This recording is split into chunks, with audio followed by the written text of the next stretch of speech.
আসসালামু আলাইকুম। সবাই কেমন আছেন? আশা করি সবাই ভালো আছেন। আজ আপনাদের জন্য নিয়ে এসেছি গল্পের ৩য় পর্ব। আশা করি গল্পটি আপনাদের ভালো লাগবে। তাহলে চলুন শুরু করা যাক। সাথে সাথে ওকে ঝাটকা দিয়ে ছেড়ে দিলাম। তাতেই হলো বিপত্তি। মনে হয় খুব জোরেই ধাক্কা দিয়েছি। তাতেই ঈশার ঘুম ভেঙে যায়। ঘুম ভেঙে দেখে সে আমার বুকে। হঠাৎ সে আমি কিছু বুঝে ওঠার আগেই আমাকে থাপ্পড় মেরে দেয়। থাপ্পড় খেয়ে আমি কি বলবো সেটাই বুঝতে পারছি না। আমি গালে হাত দিয়ে ওর দিকে তাকিয়ে আছি, কিন্তু সে এখনো আমার বুকে। সেদিকে ওর কোনো খেয়াল নেই। আমি হাত বাড়িয়ে পাশে থাকা ল্যাম্পলাইট জ্বালিয়ে দিলাম। আমি কিছু বলবো তার আগেই ঈশা বলে, আপনি এতটা খারাপ? আমি জানতাম না। ছি! যেই না সুযোগ পেলেন অমনি নিজের আসল রূপ দেখিয়ে দিলেন। আমি আপনাকে বিশ্বাস করেছিলাম, আপনার কথার উপর ভরসা করেছিলাম। সেই আপনি কিনা এমন করলেন। সেদিন তো বড় বড় কথা বলেছিলেন। আমি ওই ধরনের ছেলে না। আপনি কেমন ছেলে সেটা তো প্রথম রাতেই বুঝিয়ে দিলেন। আমি আপনাকে শর্ত দিয়েছিলাম যে আমাকে কোনোভাবে টাচ করবেন না, কিন্তু আপনি কি করলেন? ছি! আমার বলতেও ঘৃণা হচ্ছে। আপনার উপর বিশ্বাস করাটাই আমার ভুল হয়েছে। মেয়েটির কথা শুনে আমি জায়গাতেই বেকুব হয়ে গেলাম। মেয়েটি বলে কি, নিজে আমাকে জড়িয়ে ধরলো, নিজে আমার জায়গায় এসে আমার বুকের উপর মাথা রেখে ঘুমোলো। এখন শব্দোষ আমার? আমি বললাম, মাথা ঠিক আছে তো তোমার? তুমি এটা ভুলে যেও না, তুমি এখনো আমার বুকে শুয়ে আমাকে কথাগুলো শোনাচ্ছ। একবার ভালো করে দেখো তো, আমি তোমাকে জড়িয়ে ধরে আছি না তুমি আমাকে জড়িয়ে ধরে আছো? বালিশগুলো কোথায় দেখো, আর তুমি কোথায় দেখো? এবার মনে হয় মেয়েটির সম্বিত ফিরল। আমার কথা শুনে সে তাকিয়ে দেখে সত্যি সে আমাকে জড়িয়ে ধরে আমার বুকের উপর শুয়ে আছে। এটা দেখে তৎক্ষণাৎ সে আমাকে ছেড়ে দিয়ে উঠে বসতে যাবে, কিন্তু তার আগেই সে খাট থেকে পড়ে যায়। কারণ যে পাশে ও ঘুমিয়েছে সে পাশে না বসে বসেছে অপর সাইডে, মানে যে পাশে আমি ঘুমিয়েছি। আমি খাটের খুব পাশেই ঘুমিয়েছিলাম। মেয়েটি পরেই কুকিয়ে উঠে বলে, উফ মাগো গেলাম গো, কোমরটা গেছে মনে হয় আমার। ঈশা পড়ে গেছে দেখে আর ওর কথা শুনে আমার রাগ উধাও হয়ে গেল। আমি ওর দিকে ফিরে শুয়ে মিটি মিটি হাসছি, কিন্তু ওকে ধরে উঠালাম না। আমি বললাম, কি হলো, খুব লেগেছে বুঝি? ঈশা বলে, আপনি লোকটা সত্যি খারাপ। আপনি দেখতে পারছেন যে আমি পড়ে যাচ্ছি, তাও আমাকে ধরলেন না। এমন কেন আপনি? আমি বললাম, বারে একটু আগে আমি কিছু না করেও দোষী হলাম। একটা থাপ্পড় খেলাম বিনা দোষে। তুমি কি জানো, ঘুমের ঘরে তুমি আমাকে জড়িয়ে ধরেছো, আমার বুকে মাথা রেখে ঘুমিয়েছিলে। আমি তো তোমাকে ছাড়ানোর চেষ্টা করছিলাম মাত্র, তখনই তোমার ঘুম ভেঙে গেল। আর তুমি কি করলে, উল্টো আমাকে থাপ্পড় মেরে দিলে, আরো নানান রকমের কথা শোনালে। আরেকটা কথা, আমি তোমাকে বিয়ে করেছি বলে এটা মনে করো না তোমার দায়ভার আমি নিয়েছি। হ্যাঁ, ভরণ পোষণের দায়িত্ব আমার, কিন্তু অন্য কিছুর না। তুমি কি পড়ে গেলে নাকি কোথাও ব্যথা পেলে সেসব দেখার দায়িত্ব আমার না। তারপরও মানবতার খাতিরে তোমাকে সাহায্য করছিলাম মাত্র, কিন্তু তুমি তার উল্টো বুঝে বসে আছো। এখন নিজেকে নিজে সাহায্য করো। আমি পারবো না তোমাকে সাহায্য করতে। আমি এখন ঘুমাবো। আর হ্যাঁ, থাপ্পড়ের ওসল আমি পরে তোমার থেকে আদায় করে নেব, মনে থাকে যেন। এই বলে আমি অন্যদিকে ফিরে শুয়ে পড়লাম। যতই বলি না কেন নিজেরটা নিজে দেখো, কিন্তু মনে মনে চিন্তা হচ্ছে। গাড়ি থেকে নামার সময় পায়ে ব্যথা পেয়েছে, এখন আবার পড়ে গিয়ে কোমরে ব্যথা পেয়েছে। উঠতে পারবে তো?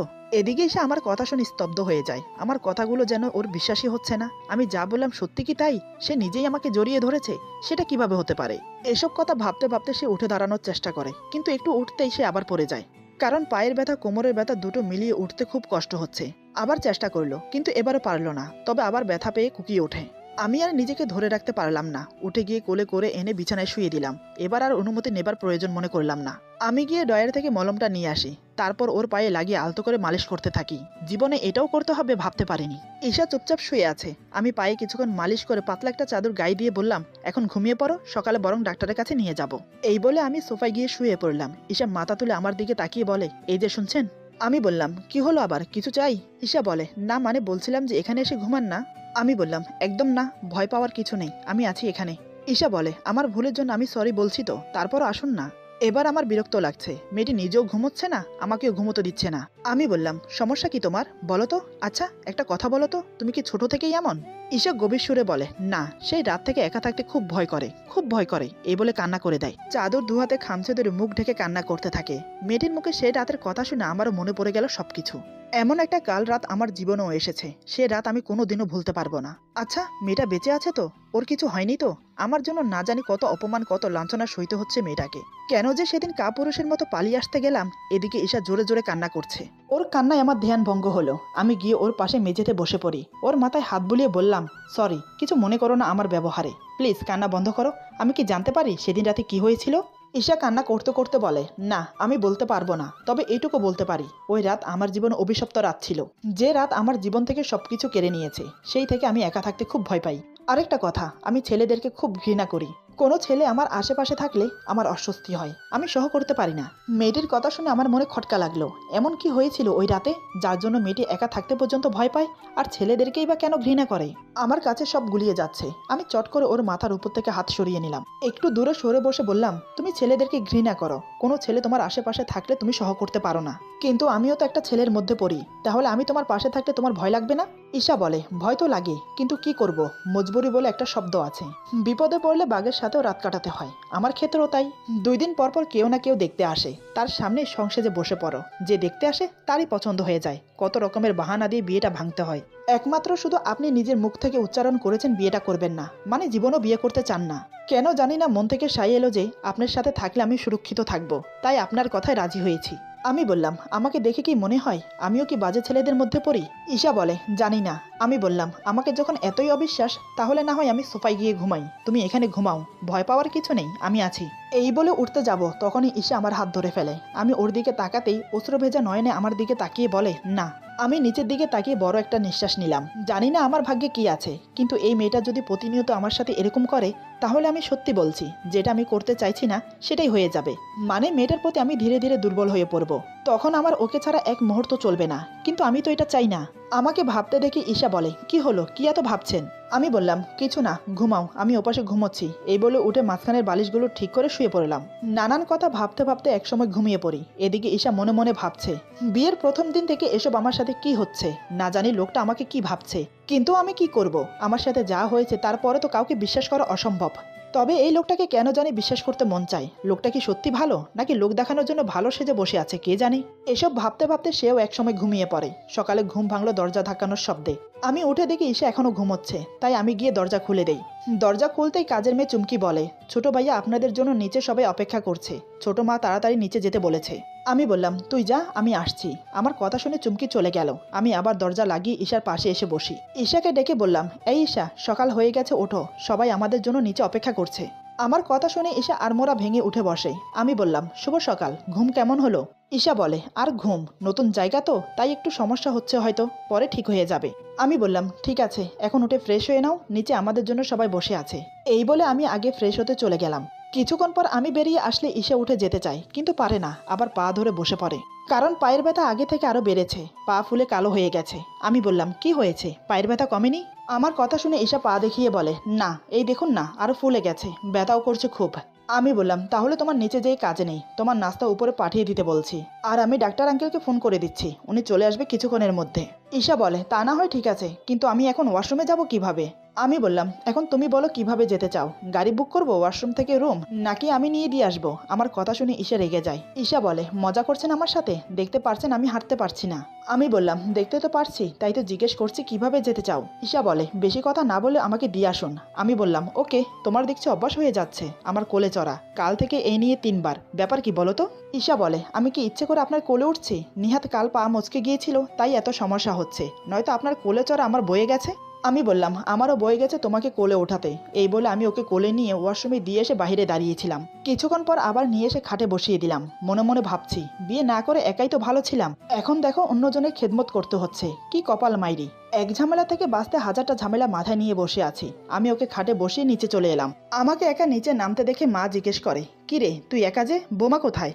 আমি বললাম, কাল গাড়ি থেকে নামার সময় পা মচকে ব্যথা পেয়েছে, তাই হাঁটতে পারছে না। আমি ডাক্তার আঙ্কেলকে ফোন করে দিচ্ছি, উনি এসে দেখে যাবেন। মা বলে, সে কি রে, আমি তো জানতাম না, তোরা বরং নাস্তা কর, আমি গিয়ে দেখে আসি। এই বলে মা ওর জন্য নাস্তা নিয়ে উপরে চলে গেল। মা চলে যাওয়ার পর বাবা বলে, কি রে, তুই রেডি হয়ে কোথায় যাচ্ছিস? আমি বললাম, কোথায় আবার, অফিসে। বাবা বলে, মাথায় কিছু আছে নাকি তোর? কাল বিয়ে করলি, আজ কিসের অফিস শুনি? আজ বাদে কাল মেয়ের বাড়ি থেকে লোকজন আসবে, সেদিকে তোর কোনো খেয়াল আছে? আমি বললাম, ও বাবা, তুমি বুঝতে পারছো না, এই কয়দিন অফিসে যাইনি, অনেক কাজ জমে আছে অফিসে, এদিকে না হয় তোমরা সবাই মিলে দেখে নাও না। বাবা বলে, এ কেমন ধরনের কথা, তোর শ্বশুর বাড়ির লোক আসবে আর তুই থাকবি না? আমাদের মান সম্মান বলে কিছু আছে তো নাকি? তারা কি ভাববে বলতো? কোনো অফিসে যাওয়া হচ্ছে না, আরো 1 সপ্তাহ অফিসে যাওয়া চলবে না। আমি বললাম, কিন্তু বাবা। বাবা বলে, কোনো কিন্তু নয়, সেদিকটা আমি দেখে নিচ্ছি, আর এমনিতেও বৌমা পায়ে ব্যথা পেয়েছে, এখন তোকে তার পাশে থাকতে হবে। বাবার কথা শুনে মনে মনে ভাবছি, থাকতে চাই না বলেই তো অফিসে যাচ্ছি, এখন তোমরা আবার ওই মেয়ের সাথেই থাকতে বলছো, কি জ্বালায় পড়লাম রে বাবা, অগত্যা কি আর করার, থেকে গেলাম বাড়িতে। মা ঈশাকে নাস্তা করিয়ে নিচে চলে এলো। আমি নাস্তা করে আবার উপরে চলে গেলাম। রুমে গিয়ে দেখি ঈশা বালিশে হেলান দিয়ে শুয়ে আছে। আমি বললাম, ডাক্তার আঙ্কেলকে ফোন করে দিয়েছি, কিছুক্ষণের মধ্যে চলে আসবে। এই বলে আমি আবার ওয়াশরুমে গিয়ে কাপড় চেঞ্জ করে এলাম। ঈশা বলে, এ মা, আপনি তো রেডি হয়ে কোথায় যাচ্ছিলেন, এখন আবার কাপড় চেঞ্জ করে ফেললেন যে? আমি ভুরু কুচকে ওর দিকে তাকিয়ে বললাম, কৈফিয়ত চাইছো?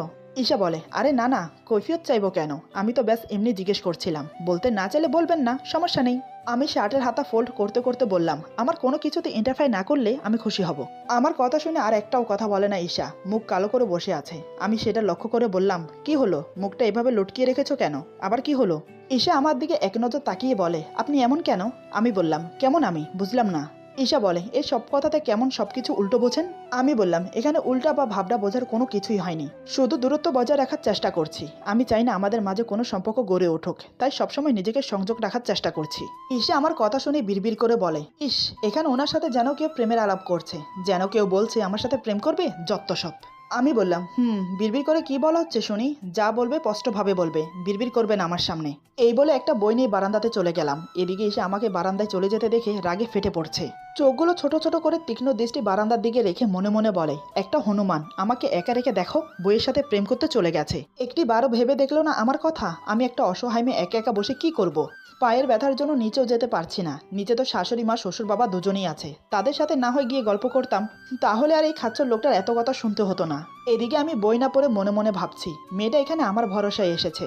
আমি যদি ওকে এভাবে ইগনোর করি তাহলে খারাপ দেখায়। একা বসেও কিভাবে সময় কাটাবে সে? বাবা মা কাজের লোক সবাই তো নিচে। না, এভাবে বই নিয়ে বারান্দাতে আসা ঠিক হয়নি। যাই গিয়ে দেখি কি করছে।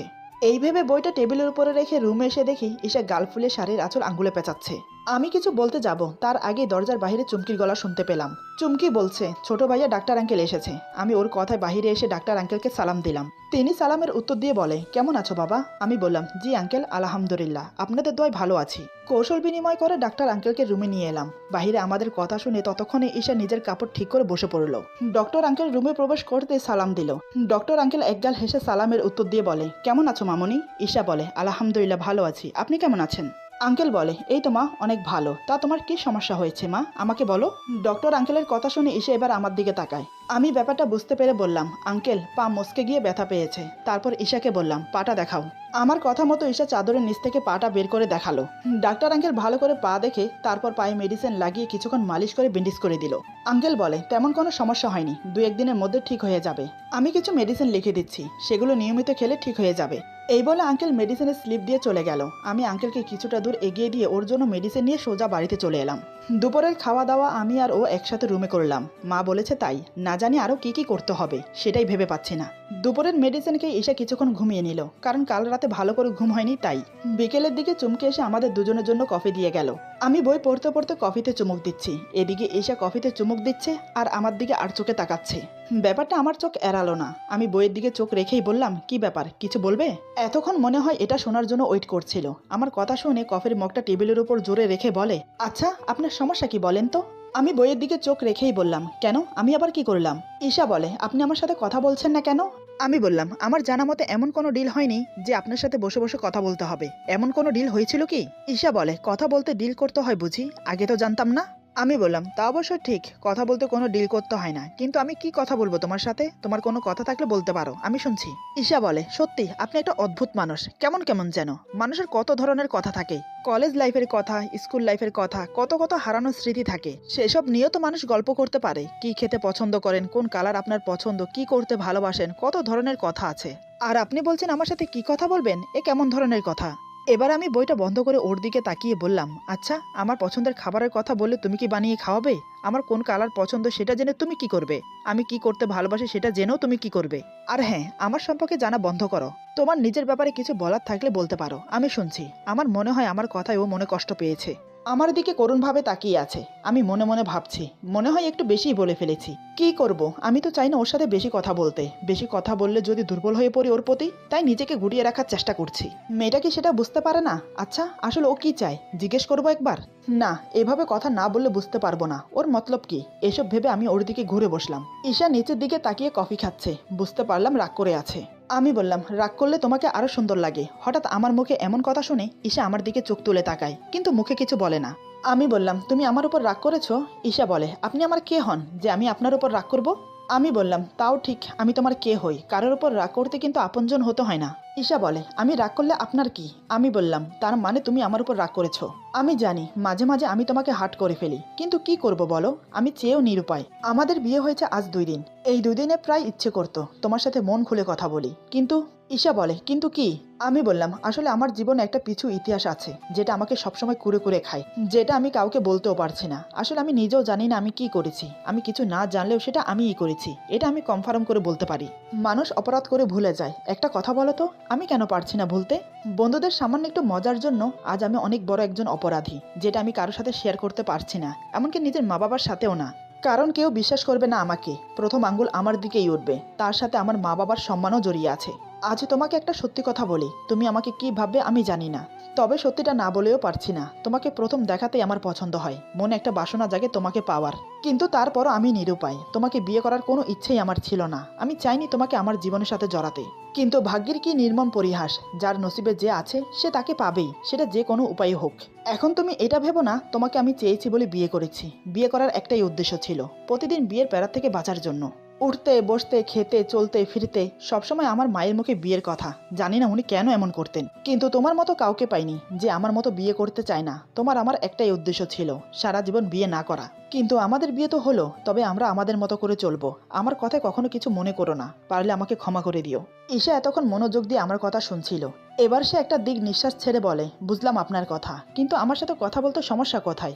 কথা বললে তো আর মানুষের মধ্যে সব হয়ে যায় না। আমি বললাম, এবার থেকে বলবো, তবে বেশি না, কম কম চলবে তো? ঈশা বলে, না চললেও চালিয়ে নেব, সমস্যা নেই। এভাবে আমরা বেশ কিছুক্ষণ গল্প করলাম। রাতে খাওয়া দাওয়া করে দুজন মাঝখানে বালিশ দিয়ে শুয়ে পড়লাম। আমি বললাম, কাল রাতের মতো আজ যেন মিস্টেক না হয়। আমার কথা শুনে ঈশা লাফ দিয়ে উঠে আমার উপর ঝুঁকে চোখে চোখ রেখে বলে, সবসময় আগে আগে ভাবেন কেন? কাল হয়তো এমন হয়েছে আপনি আমাকে নিজের বুকে টেনে নিয়েছেন। আমি বললাম, ও হ্যালো, আমি যা করব সামনাসামনি করব, চুপি চুপি করব কেন? ঈশা বলে, তাই নাকি? কি করতে পারেন? আমি বললাম, দেখো ভালো হবে না, ঘুমাও। ঈশা বলে, আজ যদি তেমন কিছু করেছেন তাহলে আপনার খবর আছে, একদম এভাবে মেরে ফেলবো। এই বলে আমাকে ঝুঁকে দেখাতে যাবে, ঠিক তখনই আমার উপর থেকে ডিগবাজি খেয়ে পড়ে যাচ্ছিল। আমি তৎক্ষণাৎ টেনে নিজের বুকের সাথে জড়িয়ে ধরি, কিন্তু ওকে ধরতে গিয়ে বুঝতেই পারিনি আমার এক হাত ওর বুকে, অন্য হাত ওর কোমর শক্ত করে ধরে আছে। তার চেয়ে বড় কথা, আমার ঠোঁট ঈশার ঠোঁটের সাথে জোড়া লেগে আছে, ঠিক চুমোর ভঙ্গিতে। ঈশা পড়ে যাওয়ার ভয় চোখ বন্ধ করে আমাকে শক্ত করে জড়িয়ে আছে। দুজন দুজনকে আলিঙ্গনে আবদ্ধ করে রেখেছি। অজান্তে ওর ঠোঁটে কিস করে বসি। আমার একটা হাত ওর পিঠে বিচরণ করছে। আমার প্রতিটা ছোঁয়ায় ঈশা শিহরিত হচ্ছে। এভাবে বেশ কিছুক্ষণ অতিবাহিত হয়ে গেল। হঠাৎ ঈশা আমাকে ধাক্কা দিয়ে সরিয়ে দেয়, তাতেই আমার সম্বিত ফিরল। এমন কিছু হবে ভাবতে পারিনি। কি থেকে কি হয়ে গেল। ঈশা তৎক্ষণাৎ আমাকে ছেড়ে দিয়ে ওর জায়গায় গিয়ে শুয়ে পড়ল। আমি বললাম, সরি, আসলে আমি বুঝতে পারিনি তুমি পড়ে যাচ্ছিলে তাই। আমার কথা শেষ হতে দিল না, তার আগে ঈশা হঠাৎ যা করলো তার জন্য আমি বিন্দু মাত্র প্রস্তুত ছিলাম না। কাল তো থাপড় খেয়েছি, কিন্তু আজ এমন কিছু করবে সেটা যেন আমার মাথায় আসেনি। আমি তো অবাক হয়ে চোখ বড় বড় করে ওর দিকে তাকিয়ে আছি। ওকে কোনোভাবেই চিনতে পারছি না আমি। কি হতে চলেছে সামনে আমার সাথে? এরপর যা হলো, আজকের গল্প এখানে সমাপ্ত। গল্পের বাকি অংশ পেয়ে যাবেন আগামী পর্বে। আশা করি গল্পটি আপনাদের ভালো লাগবে। যদি ভালো লাগে তাহলে লাইক, কমেন্ট এবং সাবস্ক্রাইব করে আমাদের পাশে থাকুন। পাশে থাকা বেল আইকন প্রেস করে দেবেন, তাহলে আমাদের নিত্য নতুন ভিডিও আপনাদের কাছে পৌঁছে যাবে। সবাই ভালো থাকবেন, সুস্থ থাকবেন। আল্লাহ হাফেজ।